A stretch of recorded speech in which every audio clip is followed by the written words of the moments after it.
오늘 우리에게 주신 말씀은 창세기 39장 1절에서부터 6절입니다. 요셉이 이끌려 애굽에 내려가매 바로의 신하 치미대장 애굽 사람 보디발이 그를 그리로 데려간 이스마엘 사람의 손에서 요셉을 산이라. 여호와께서 요셉과 함께 하심으로 그가 형통한 자가 되어 그의 주인 애굽 사람의 집에 있으니 그의 주인이 여호와께서 그와 함께 하심을 보며 또 하나님께서 그의 범사에 형통하게 하심을 보았더라. 요셉이 그의 주인에게 은혜를 입어 섬김에 그가 요셉을 가정 총무로 삼고 자기의 소유를 다 그의 손에 위탁하니 그가 요셉에게 자기의 집과 그의 모든 소유물을 주관하게 한 때부터 여호와께서 요셉을 위하여 그 애굽 사람의 집에 복을 내리심으로 여호와의 복이 그의 집과 밭에 있는 모든 소유에 미친지라. 주인이 그의 소유를 다 요셉의 손에 위탁하고 자기가 먹는 음식 외에는 간섭하지 아니하였더라. 요셉은 용모가 빼어나고 아름다웠더라. 아멘.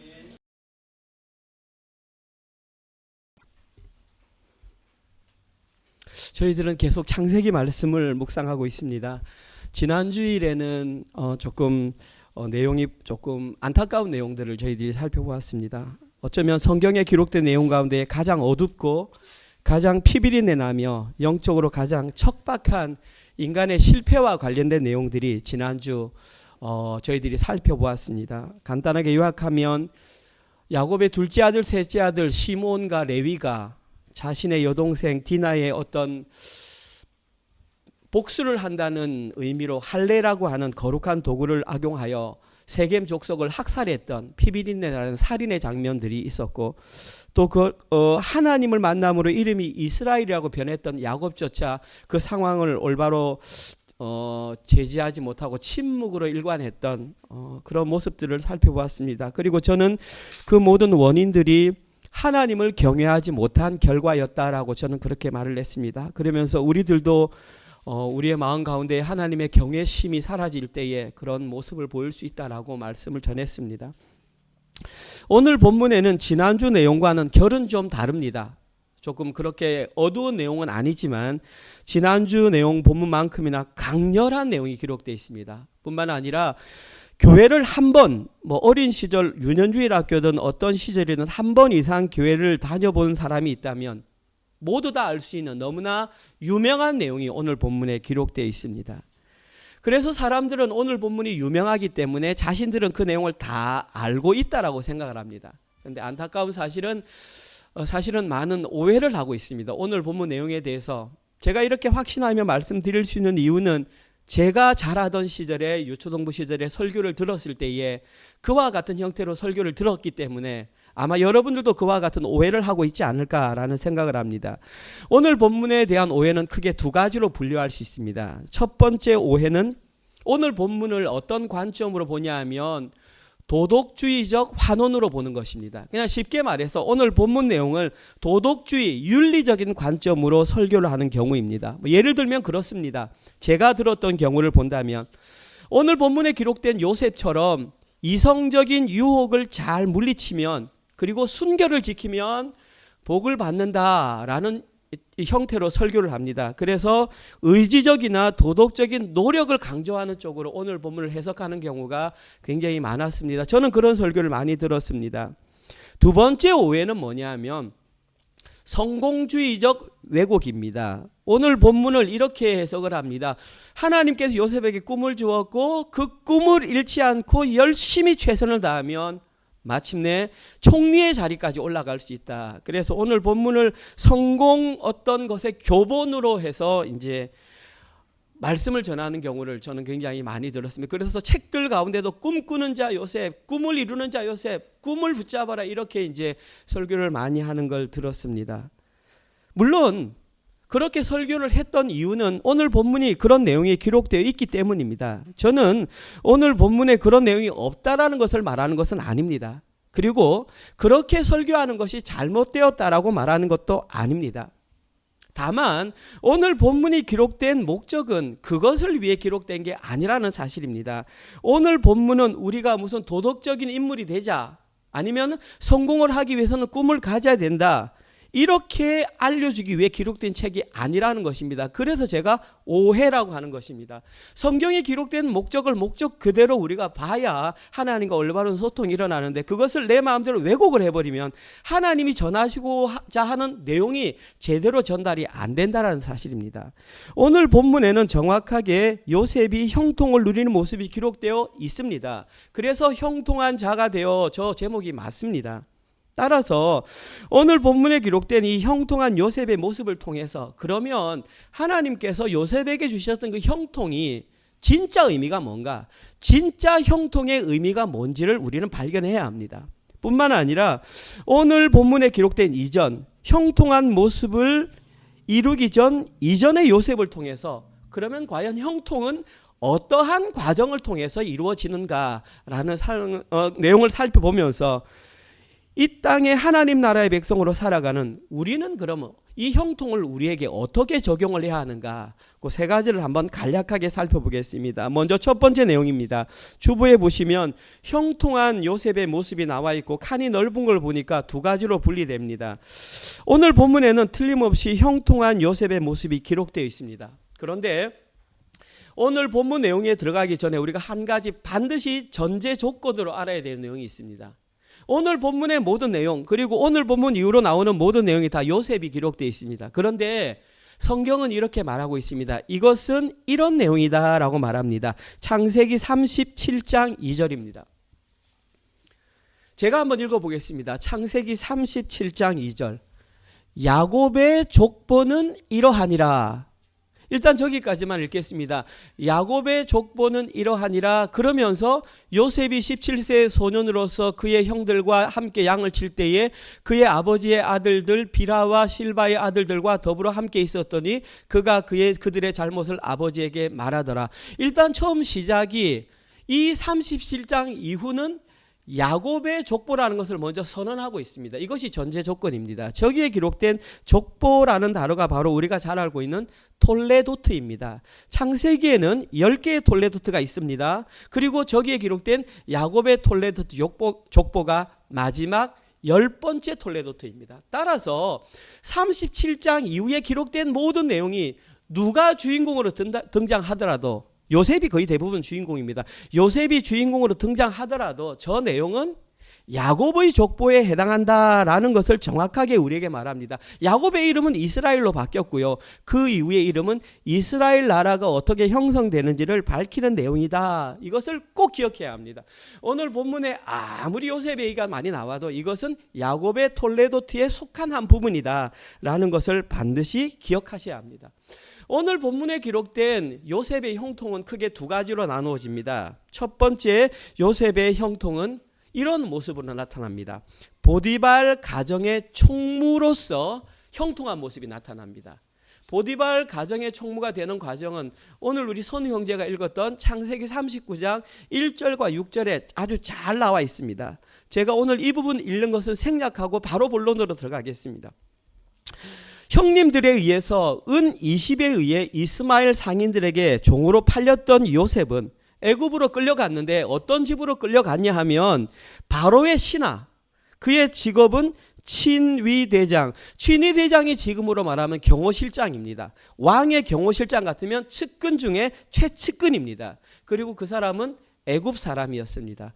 애굽에 있는 관리가 애굽 사람인 것을 왜 이렇게 밝혔냐 하면 그 당시 애굽에는 다민족들이 많이 들어왔습니다. 그래서 애굽 사람이 아니어도 높은 관직에 올라갈 수 있었기 때문에 그 사람을 구태여 애굽 사람이라고 밝혔습니다. 그 말은 뭐냐 하면 측근 중에서도 최측근에 해당하는 집에 갔다라는 것입니다. 쉽게 말해서 요셉은 지금 현재 노예의 신분으로 보디발 집에 팔려가게 되었다, 이 말입니다. 지금 여기 앉아 계신 분 가운데에 노예에 관해서 정확하게 공감하는 사람들이 많이 없을 것입니다. 왜냐하면 노예는 우리 한국에서도 갑오경장 때 이미 종들이 다 사라져버렸고 다른 모든 나라에서도 노예 제도가 사라져버렸기 때문에 노예가 얼마나 수치스럽고 얼마나 고통스러운지 공감하기는 어렵겠지만, 한번 상상을 해보신다면 누군가의 집에 노예로 팔려간다는 것은 굉장히 고통스러운 일이라는 것은 우리는 쉽게 추측할 수 있습니다. 그러면 누군가의 집에 노예로 팔려갔으면 그 사람의 삶이 괴로웠을 것이다 라고 말이 나와야 되는데 오늘 본문은 이렇게 말합니다. 오늘 본문 2절입니까? 너무나 놀라운 사실은 노예로 있던 요셉이 형통한 자가 되었다라는 것입니다. 여호와께서 요셉과 함께 하심으로 그가 형통한 자가 되어, 놀랍지 않습니까? 노예로 팔려간 사람 집에 어떤 사람이 형통한 자가 되었다. 그럼 도대체 저기에서 말하는 형통이 뜻이 무엇일까? 우리가 알고 있는 것과 다를까? 이 형통이라고 하는 히브리어는 찰라흐라고 합니다. 이 찰라흐를 말 그대로 직역하면 이렇습니다.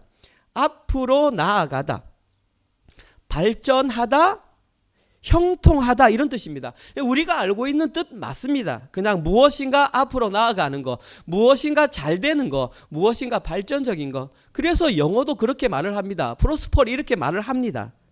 그런데 오늘 본문에서는 저 단어가 사역형으로 사용이 되었기 때문에 정확하게 직역을 하면 이렇게 합니다. 번영케 하였다, 발전하게 하였다. 무엇인지 모르겠지만 요셉은 무엇인가 발전된 형태로 나아갔다라는 것입니다. 그렇다면 요셉은 오늘 본문에서 구체적으로 무엇을 번영케 했을까요? 안타깝게도 오늘 본문에는 무엇을 형통케 했다 그런 내용은 안 나와 있습니다. 그런데 재밌는 한 가지 사실은 그의 주인이었던 보디발이 오늘 본문 3절에 보면 그의 눈으로 요셉의 형통함을 보았다라는 사실입니다. 보디발이 가만히 보니까 뭔가 달라, 뭔가 발전을 해, 뭔가 요셉에는 달라지는 모습이 있어. 그래서 보니까 그의 범사에 형통하게 하심을 보았다라는 것입니다. 그러니까 판단을 했을 것입니다. 저 노예를 우리 가정의 가정총무로 삼으면 우리 집이 뭔가 새로운 형태로 발전하겠다라는 확신이 들었습니다. 그래서 노예의 신분이 있던 그를 가정의 총무로 삼았던 것입니다. 가정총무로 삼았다라는 것은 지금으로 말하면 총괄 책임자입니다. 영어로는 매니저라고 할 수 있겠죠.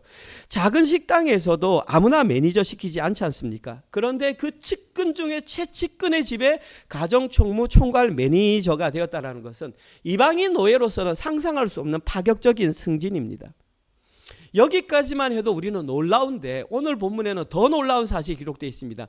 그가 그 가정의 가정총무가 되자마자 그 집안이 놀라운 일이 발생합니다. 그가 가정총괄 매니저가 된 이후로 보디발의 집과 보디발의 밭에 있는 모든 소유가 풍성하게 되었다. 5절 본문입니다. 그가 요셉에게 자기의 집과 그의 모든 소유물을 주관하게 한 때부터 여호와께서 요셉을 위하여 그 애굽 사람의 집에 복을 내림으로 바라크를 내림으로 여호와의 복이 그의 집과 그의 밭에 있는 모든 소유에 미쳤더라. 분명하게 뭔가 발전이 되었습니다. 그것이 수확의 양이 늘어났든 아니면 그 집안의 기강이 잡혔든 질서가 잡혔든. 그런데 여기서 우리가 분명하게 기억해야 할 것이 있습니다. 어떻게 이 일이 발생했는가? 오늘 본문 5절은 명확하게 말하고 있습니다. 여호와의 복이 그의 집과 밭의 소유에 미쳤다. 그에 보면 그가 요셉에게 자기의 집과 모든 소유를 주관하게 한 때부터 여호와께서, 이 모든 복의 주체는 여호와라는 것입니다. 요셉이 무엇인가를 한 것이 아니라 여호와께서 요셉에게 해주셨고 요셉은 거기에 객체로 등장했다라는 것입니다. 오늘 본문에서 보디발의 집과 밭에 있는 모든 소유물이 늘어나고 번성했던 이유는 요셉의 열심과 요셉의 성공이 아니라 하나님께서 그렇게 하셨다는 것이 분명하게 기록되어 있습니다. 따라서 저희들은 오늘 본문을 아까 말했던 요셉의 성공이 아니라 만약에 제목을 붙인다면 하나님의 성공으로 붙여야 한다라는 것입니다. 그래서 제가 처음 서두에 말씀드렸던 성공주의나 요셉의 성공 스토리를 말하는 것은 조금 미흡하다. 우리는 그렇게 말을 할 수 있습니다. 계속해서 오늘 본문에 기록된 요셉의 두 번째 형통의 모습은 감옥 간수장의 사무원으로 임명받는 것입니다. 두 번째, 아까는 보디발 가정의 어떤 행정 총무가 되었다면 이번에는 감옥에 있는 간수장의 사무 책임자가 된 것입니다. 이 내용은 오늘 보면 20절과 23절에 기록되어 있습니다. 제가 천천히 읽어보겠습니다. 이에 요셉의 주인이 그를 잡아 옥에 가두니, 요셉의 주인은 보디발이고 그를 감옥에 가두니 그 옥은 왕의 제수를 가두는 곳이었더라. 요셉이 옥에 갇혔더니 여호와께서 요셉과 함께 하시고 그에게 인자를 더하사 헷세드를 더하사 간수장에게 은혜를 받게 하시매 간수장이 옥중 죄수를 다 요셉의 손에 맡김으로 그 재반 사물을 요셉이 처리하고 간수장은 그의 손에 맡긴 것을 무엇이든지 살펴보지 아니하였으니 이는 여호와께서 요셉과 함께 하심이라. 여호와께서 그를 범사에 형통하게 하셨더라. 저기에 기록된 범사에 형통하게 하셨더라라는 말을 가지고 뭐가 나오냐면 만사 형통이 나온 것입니다.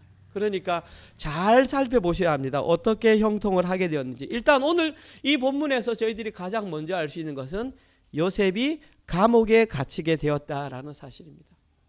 요셉은 왜 감옥에 갇히게 되었을까요? 오늘 본문의 몸뚱아리 부분에 이 내용이 정확하게 나와 있습니다. 아주 길게 나와 있습니다.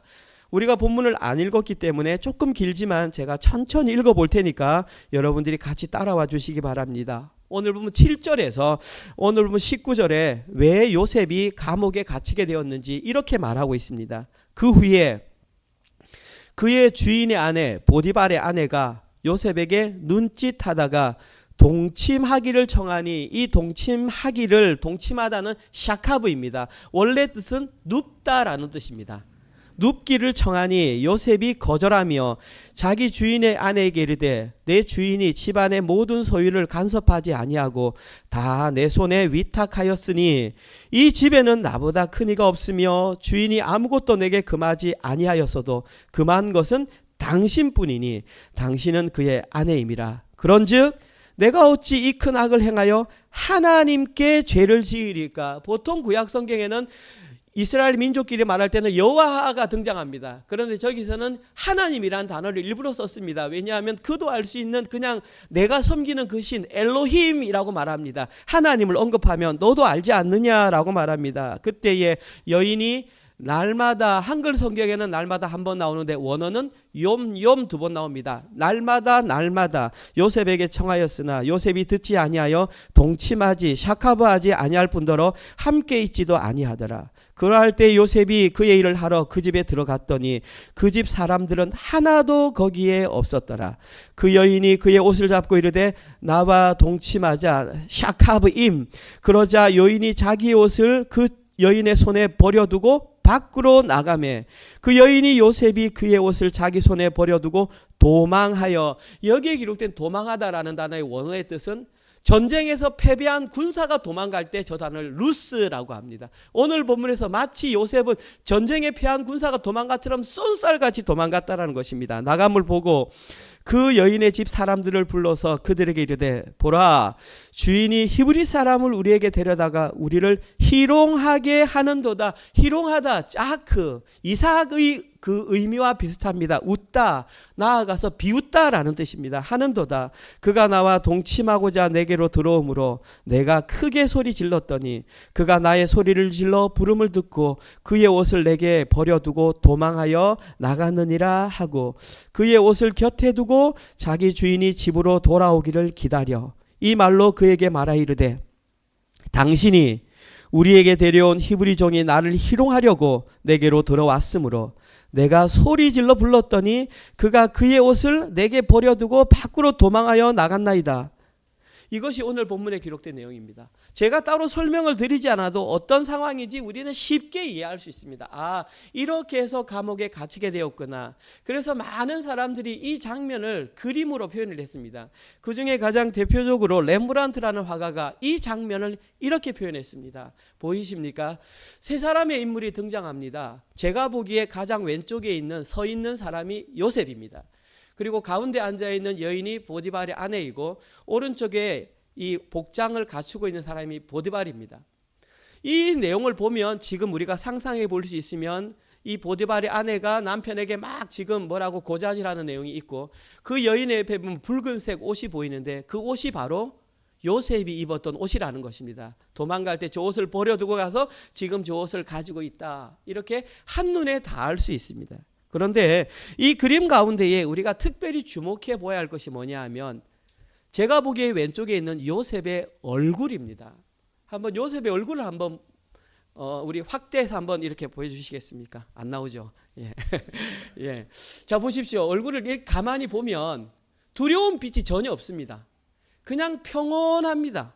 요셉의 얼굴이 저게 죄지은 자의 얼굴이 아니라는 것입니다. 자기는 자기가 할 수 있는 한 내가 그냥 나는 내 역할만 다 했을 뿐이다라는 평온한 얼굴이 지금 요셉에게 있다라는 것입니다. 무슨 말이냐 하면 요셉이 저렇게 평온할 수 있는 이유는 이 일과 나는 아무런 상관이 없다라는 것입니다. 뿐만 아니라 하나님은 저 일을 아신다라는 것입니다.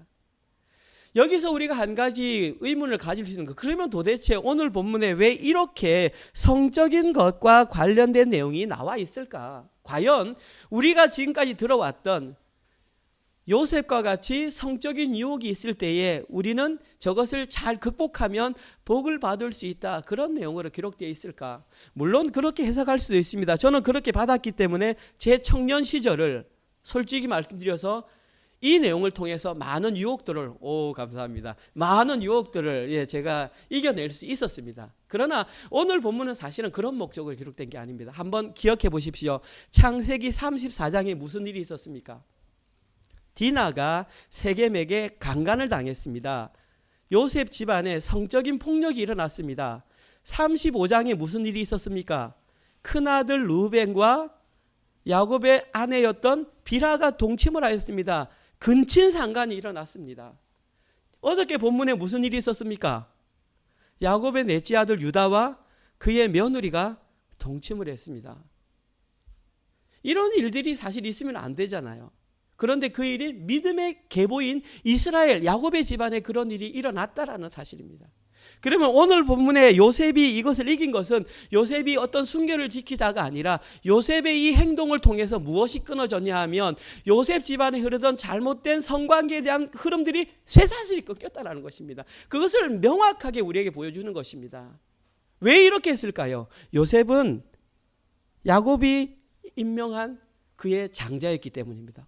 장자는 르우벤 있지 않습니까? 르우벤이 그 비라와 함께 동침함으로 장자의 명분을 잃어버렸습니다. 그리고 둘째, 시므온, 디나 사건으로 잃어버렸습니다. 레위 잃어버렸습니다. 38장 본문에서 유다 며느리와 그런 사건으로 장자의 명분을 잃어버렸습니다. 그리고 나머지는 첩에 나온 자식이니까 그 외에 나온 자식이 라헬이 낳은 첫 번째 자식 요셉에게 장자의 명분이 간 것입니다. 명확하게 요셉은 장자의 역할을 했던 것입니다. 오늘 본문은 그러한 성적 실패의 계보가 끊어졌다는 것을 보여주기 위함이었지 결코 어떤 성적인 윤리의 도덕성을 가르치기 위함이 아니었다라는 것입니다. 그러면 이런 그에게 어떤 결과가 일어났냐? 결과적으로 아까 말씀드렸던 감옥에 갇히게 되었다라는 것입니다. 정말 억울하지 않습니까? 분통이 터질 일인데 오늘 본문에 또 놀라운 사실이 있습니다. 요셉은 그 감옥에서도 형통을 누렸다라는 사실입니다. 23절 오늘 본문 23절에 보면 요셉이 형통을 누렸다라고 정확하게 말하고 있습니다. 그러면서 뭐라고 말합니까? 간수장은 그의 손에 맡긴 것을 무엇이든지 살펴보지 아니하였으니 이는 여호와께서 요셉과 함께 하심이라. 여호와께서 그를 범사에 형통하게 하셨더라. 요셉이 형통하게 될 수 있었던 이유는 요셉의 능력 때문이 아니라 여호와께서 하나님께서 요셉과 함께 계셨기 때문이라고 명확하게 오늘 본문은 밝히고 있습니다. 마찬가지입니다. 간수장이 살펴보니 요셉에게 하나님의 은혜가 함께하는 걸 보고 그를 간수의 책임자로 간수장의 사무원으로 임명을 하였습니다. 이것은 아까보다 더 높은 위치입니다. 노예의 신분으로서는 도저히 올라갈 수 없는 최고의 자리까지 올라갔다라는 것입니다. 그런데 여기까지의 내용을 표면적으로만 보면 우리는 요셉의 형통을 도덕주의적이나 아니면 성공주의적으로 해석할, 오해할 가능성이 충분히 있습니다. 그런데 우리가 명확히 기억해야 할 것은 지금 이 일을 당하고 있는 요셉의 현재의 상태와 신분이 무엇인지를 알아야 한다는 것입니다. 아무리 요셉이 감옥에서 최고의 자리가 올라갔다 할지라도 그는 여전히 보디발의 노예이면서 감옥에 갇혀 있는 죄수라는 것입니다. 다시 말해서 요셉의 삶을 보고 세상에서 말하는 성공에 올라간 사람이다 라고 말하기에는 어울리지 않는 삶을 살고 있다는 것입니다. 오히려 요셉은 자신의 잘못이 없음에도 불구하고 억울하게 누명을 쓰고 죄수의 신분으로 고난의 세월을 보내고 있는 어떤 젊은이에 불과하다는 것입니다. 따라서 오늘 본문에 기록된 요셉의 형통을 단순하게 도덕주의와 성공주의의 개념으로 해석하는 것은 오늘 본문에 대한 잘못된 내용이라고 말할 수가 있습니다. 자, 그러면 첫 번째 부분의 결론으로서 오늘 본문에 기록된 요셉의 형통이 의미하는 것은 무엇일까요? 그럼 성경에서 말하는 진짜 형통, 오늘 본문에서 말하는 형통의 모습이 무엇일까? 이것을 보기 위해서는 우리는 두 가지를 유념해야 합니다. 첫 번째, 요셉이 형통을 누리는데 반드시 동반되는 두 가지 현상. 그 중에 첫 번째 현상이 뭐냐 하면 요셉에게는 고난이 있었다라는 것입니다. 지금 현재 요셉은 버림받은 노예, 형님들로부터 버림받아서 노예에 팔렸고 억울한 누명을 써서 감옥에 갇혀 있다라는 것입니다. 이것은 철저한 요셉에게는 고난의 세월이었다라는 것입니다. 두 번째, 요셉의 형통에 반드시 등장하는 것이 뭐냐 하면 하나님의 임재입니다. 오늘 본문 2절과 오늘 본문 23절에 보면 두 구절에 공통적으로 나옵니다. 요셉이 형통을 누렸더라 라는 부분에 반드시 여호와께서 요셉과 함께 계셨다. 여호와께서 요셉과 함께 계셨다. 임재의 하나님이 요셉과 동행했다라는 것입니다. 따라서 오늘 본문을 근거로 성경에서 말하는 형통의 참된 의미를 정의한다면 다음과 같이 정의할 수 있습니다.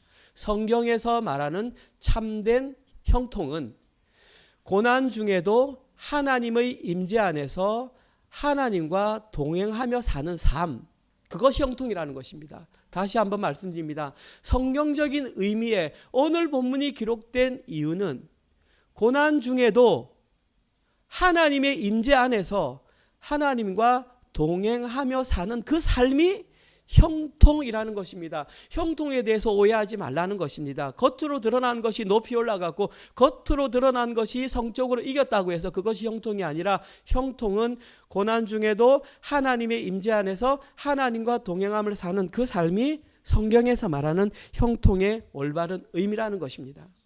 많은 성경학자들이 그렇게 해석을 합니다. 안타까운 것은 왜 과거에는 그것을 설명해 주지 못했을까? 대표적으로 한 분만 소개하면 지난주에 소개시켜드렸던 월터 브루그만이라는 성경학자는 이 내용을 이렇게 해석합니다. 여러분이 동의가 되는지 보십시오. 성경에 기록된 요셉의 이야기는 도덕적 영웅이 자수성가하는 성공 스토리가 아닙니다. 오히려 인간의 철저한 깨어짐과 부조리한 고난의 한가운데서 하나님의 숨겨진 능력이 어떻게 역사를 구원의 방향으로 이끌어가는지 보여주는 증언이다. 월터 브루그만이 이 요셉의 이야기를 보면서 혹시나 잘못 해석을 할까봐 요셉의 이야기는 도덕적 영웅 자성성가 성공 스토리가 아닙니다. 오히려 철저한 자신의 깨어짐과 부조리한 고난의 가운데에 하나님의 숨겨진 그 능력이 구원의 역사로 흘러가는 것, 그것을 보여주는 것이 성경에 기록된 형통의 의미다, 이렇게 말을 했습니다. 너무나 감사합니다. 저는 이렇게 글을 남겨주셔서. 따라서 요셉의 이야기는 도덕적 영웅이나 성공 스토리가 아님을 우리는 명확하게 알아야 합니다. 지금 현재 요셉은 철저한 깨어짐과 부조리한 고난의 한가운데서 하나님의 숨겨진 능력을 발휘하여 구원의 방향으로 한 걸음씩 형통의 삶을 살아가고 있었다. 이것이 오늘 본문에 기록된 내용입니다. 자, 그러면 요셉은 태어날 때부터 형통을 누리던 사람이었을까? 우리랑 근본적으로 다른 사람이었을까? 영적으로 거룩한 사람이었을까? 두 번째 한번 살펴보겠습니다. 두 번째 내용은 그러면 형통을 누리기 이전의 요셉의 모습은 어떠했을까? 이 내용은 창세기 37장 2절에서 10절인데 아까 제가 2절을 읽었으니까 3절부터 제가 하도록 하겠습니다. 한번 읽어보겠습니다. 한번 여러분들이 형통 이전의 요셉이 어떤 인물이었는지 한번 보십시오. 요셉은 노년에 얻은 아들이므로 이스라엘이 여러 아들들보다 그를 더 사랑함으로 그를 위하여 채색 옷을 지었더니, 여기에 채색 옷은 말 그대로 하면 색깔 있는 옷이다라고 할 수 있는데 성경적으로 해석하면 원래 그 당시 이스라엘 사람들은 소매가 없는 옷을 입었습니다. 왜냐하면 일을 하면 거지작거리고 무릎 정도밖에 오는 옷을 못 입었습니다. 근데 저기 말하는 채색 옷은 소매가 다 있습니다. 그리고 발목까지 내려옵니다. 그럼 이 옷은 누가 입었느냐? 관리자들만 입었습니다. 다시 말해서 오늘 본문에서 야곱이 요셉에게 채색 옷을 입혔다라고 하는 것은 형들의 관리자로서 그만 특별하게 그렇게 임명했다라는 것입니다. 야곱의 철저한 편애입니다. 잘못된 자녀 사랑입니다. 아무튼 그의 형들이 아버지가 형들보다 그를 더 사랑함을 보고 그를 미워하여 그에게 편안하게 말할 수 없었더라. 요셉이 꿈을 꾸고 자기 형들에게 말하매 그들이 그를 더욱 미워하였더라. 요셉이 그들에게 이르되 꿈 얘기를 합니다. 청하건대 내가 꾼 꿈을 들으시오. 우리가 밭에서 곡식단을 묻더니 네 요셉의 단은 벌떡 일어서고 당신들의 단은 내 단을 둘러서서 절하더이다. 그의 형들이 그에게 이르되 네가 참으로 우리의 왕이 되겠느냐 참으로 우리를 다스리게 되겠느냐 하고 그의 꿈과 그의 말로 말미암아 그를 더욱 미워하더니 요셉이 다시 꿈을 꾸고 그의 형들에게 말하여 이르되 내가 또 꿈을 꾼즉 해와 달과 11별이 내게 절하더이다 하니라. 그가 그의 꿈을 아버지와 형들에게 말하며 아버지가 그를 꾸짖고 그에게 이르되 내가 꾼 꿈이 무엇이냐? 나와 네 어머니와 네 형들이 참으로 가서 땅에 엎드려 내게 절하겠느냐? 그의 형들은 시기하되 그의 아버지는 그 말을 간직해 두었더라.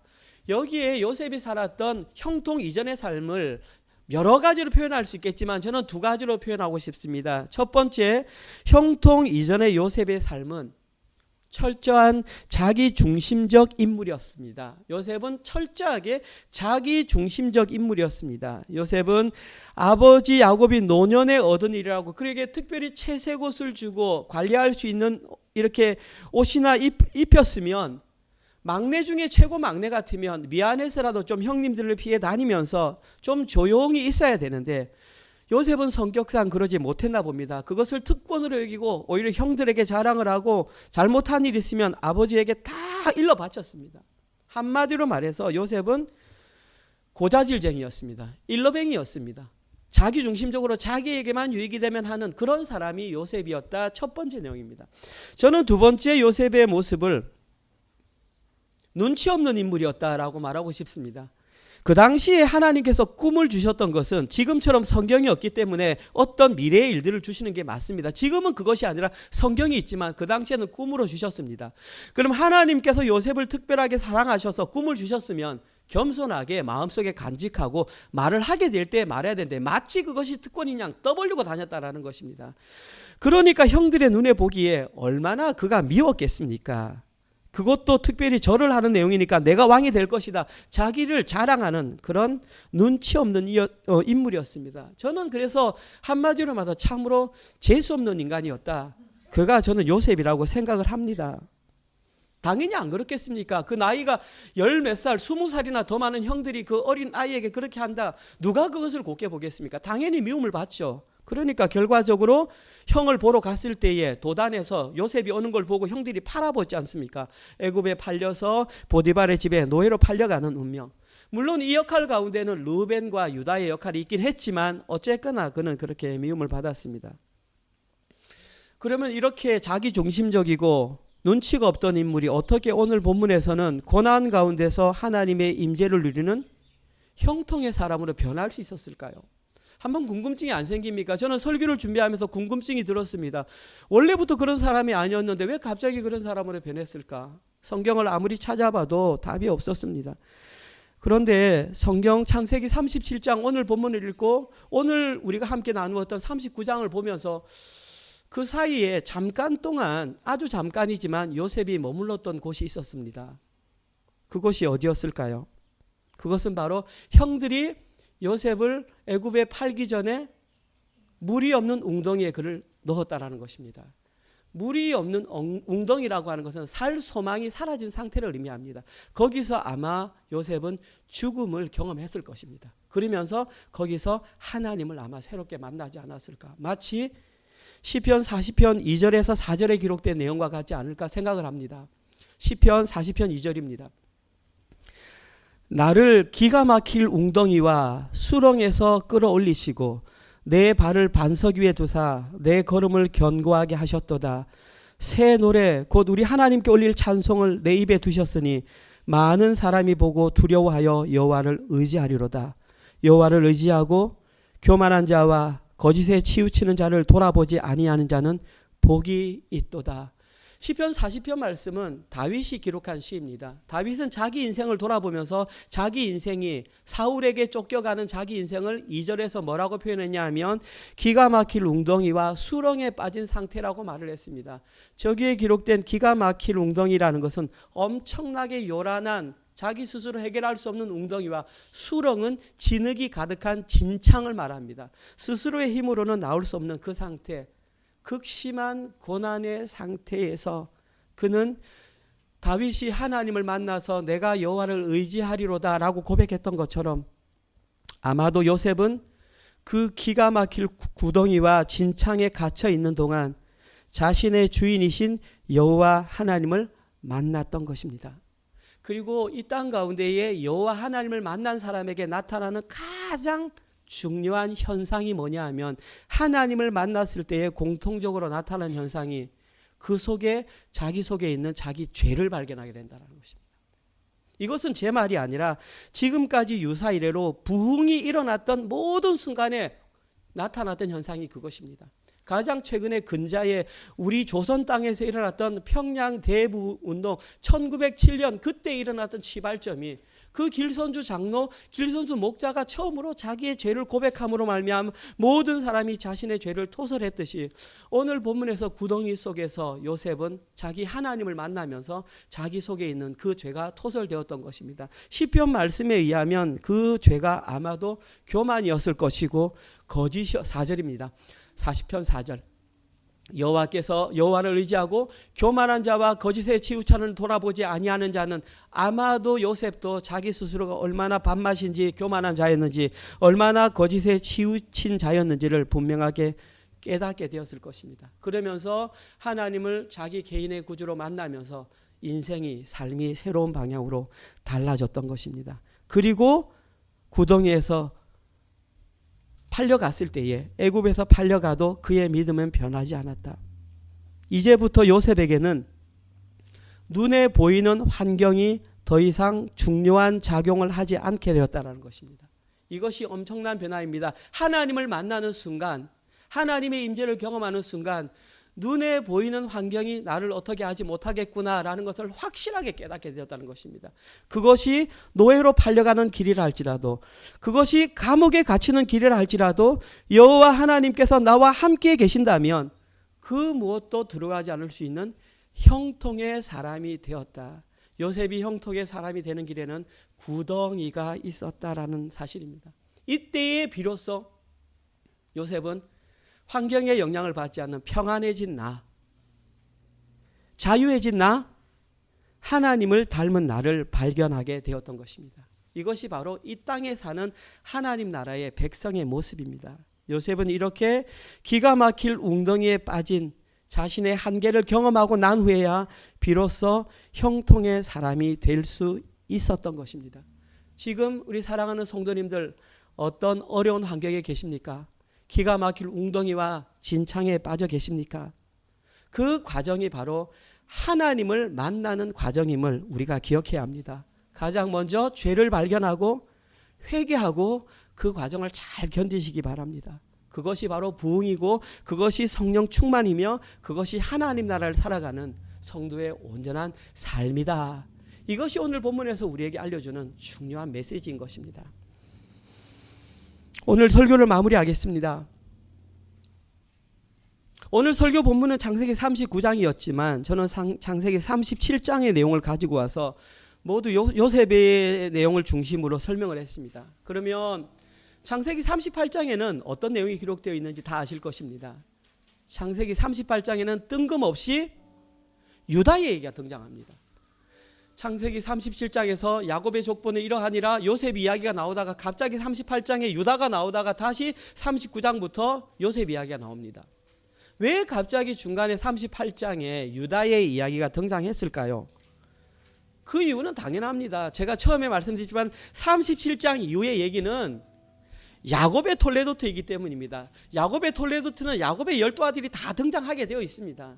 그러니까 우리는 아무리 요셉이 그 본문의 주인공으로 등장해도 이 이야기는 야곱의 이야기, 이스라엘의 이야기, 하나님 나라가 형성되는 이야기임을 깨달아야 합니다. 어쩌면 어저께 본문에 기록된 유다와 며느리 이 근친 상간 이야기는 사실은 지난주보다 더 심한 성경에서 빠져야 될 안 좋은 이야기처럼 보입니다. 그럼에도 불구하고 이 내용이 구태여 성경에 기록되어 있었던 이유는 유다가 언약의 장손이었기 때문입니다. 육신적인 장손은 르우벤이었지만 장자 자격을 박탈했습니다. 야곱이 장자로 임명한 것은 요셉입니다. 그래서 그를 통해서 형통을 누렸습니다. 그런데 언약의 장자는 유다입니다. 그래서 유다를 통해서 다윗이 나오고 다윗을 통해서 예수 그리스도가 나오는 것입니다.